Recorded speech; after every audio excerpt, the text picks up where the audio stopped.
So, hey guys, you just heard a part of one of the songs from the movie La La Land. It's called Someone in the Crowd. And that's today's movie review today. I'm going to be talking about the new Damien Chazelle film La La Land.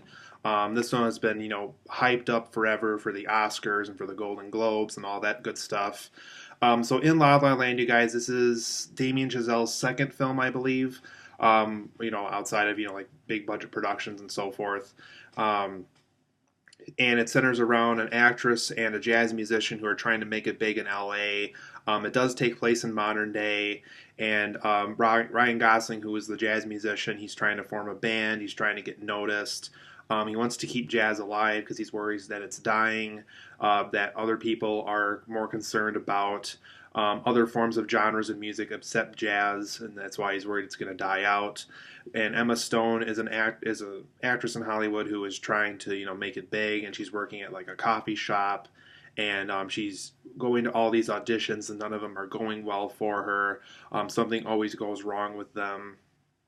And so she's worried she's not going to make it big, so she tries to make a play, and then that doesn't go well, and all that other stuff. So this movie is all about these two people's journey of trying to make it big in LA, how it's important to pursue your passions, how, it's if you're passionate about something, never give up on it, always pursue it.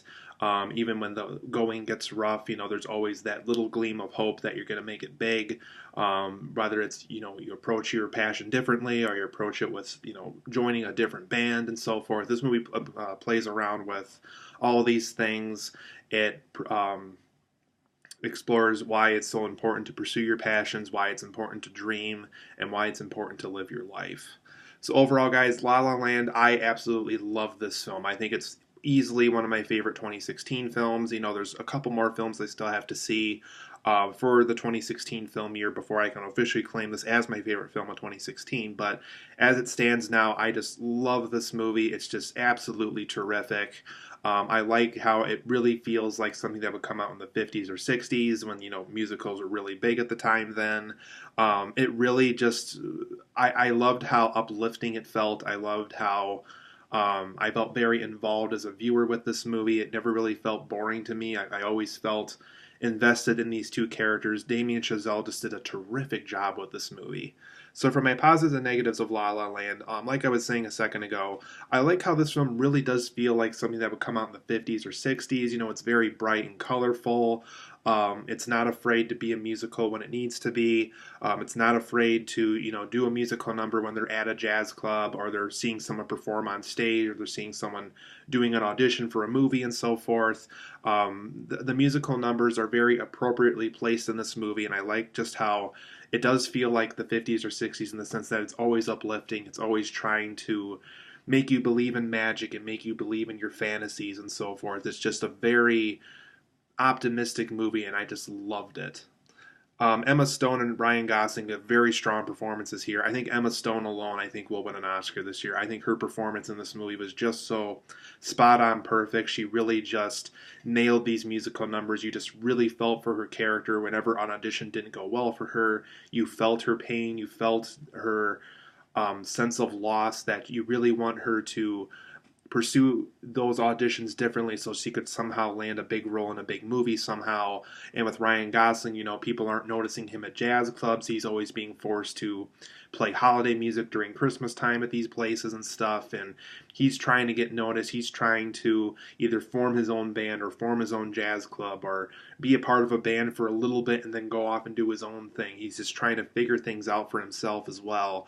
And I just felt very invested for both of these characters. They both give excellent performances here, and I really hope that the Film Academy either nominates them and potentially even gives them Oscars for their roles, because they did a terrific job in this movie.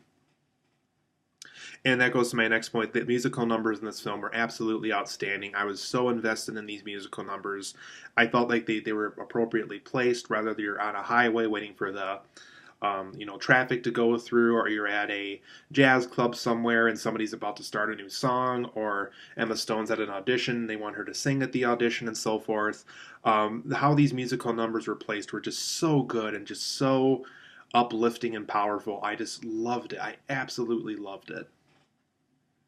And I also like Ryan Gosling's continuing argument throughout the movie, and I think his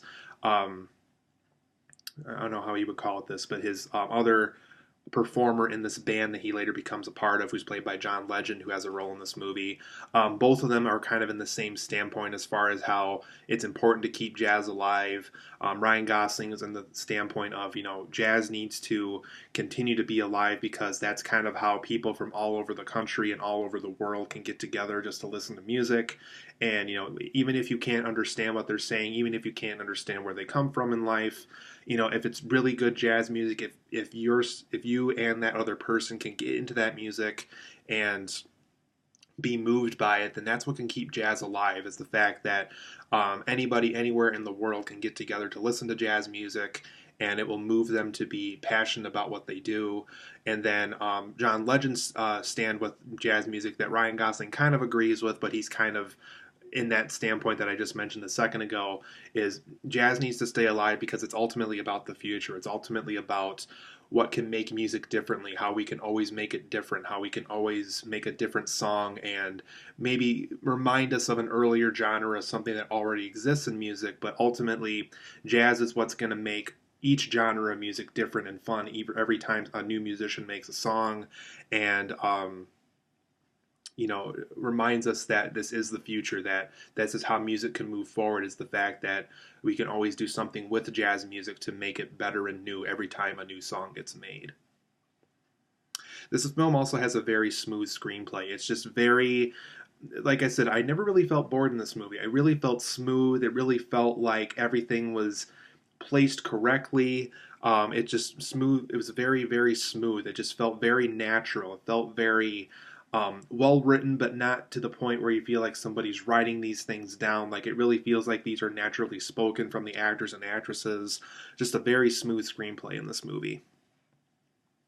I also like how this film does feel dreamlike at times. It really does feel like when somebody's daydreaming and so forth, that we are kind of entering their fantasy land of how they wish things were or how they feel things are in their most optimistic times in their life. So I really like how it feels very dreamlike in this movie.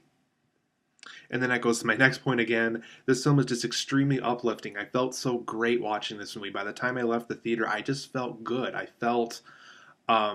feel like I wanted to be more involved with music after seeing this movie. It just really persuaded me to feel, because I already love music as it is. I love jazz music. I was once a part of a jazz band and so forth. But this film just reminded me just how important music can be and how important jazz music can be, and why these things need to stay alive to keep people moving forward and to keep them feeling uplifted and inspired to do the things that they love the best. So I just love how uplifting this film felt. The film also explores the beauty of daydreaming and passion for people. It explores just how, when you're really passionate about something, really never give up on it, because you may never know when the moment you feel like you kind of lost everything with what you're passionate about. Who knows? Maybe somebody noticed what you were doing and they want you to be in their movie, or they want you to be in their play, or they want you to be in a commercial they're doing for a marketing agency and so forth. So the film is ultimately about always pursuing that passion that you really, really love in your life. For my negatives of La La Land, I think there were some occasional lip sync issues whenever there was a musical number. Every once in a while, you can tell when either the music was too loud and the audio was too soft, or the audio was too soft and the music was too loud. And there's just moments where you can tell certain things got pre-recorded for that musical number because the lips don't match with the lyrics and so forth. It's only occasional, but when I noticed it, I really could notice it, unfortunately. And then my other negative of the movie is, without spoiling anything, I feel like the closure of the two lead characters wasn't quite as complete as I wanted it to be. Um, there was a lot of loose ends that I felt I needed answers to, as far as why Emma Stone ended up the way she did and how Ryan Gosling ended up the way he did. Like I said, I really can't tell you too much without spoiling the movie, but I felt like the closure of those two lead characters wasn't as satisfying as the movie itself. So as far as just wrapping things up as much as I wanted it to be, I would have preferred more closure for these two lead characters. And unfortunately, the film just kind of doesn't give us all the details as far as where they end up by the time the movie is over with. But overall, I'm going to give La La Land a 9.5 out of 10. This really is one of the best films I've seen in 2016. One of the best musicals I think I've ever seen, too. I really, I like musicals. I'm not huge about them, but La La Land kind of encouraged me to watch more musicals. It very much encouraged me to feel the beauty of why it's important to make a musical the way that La La Land made it.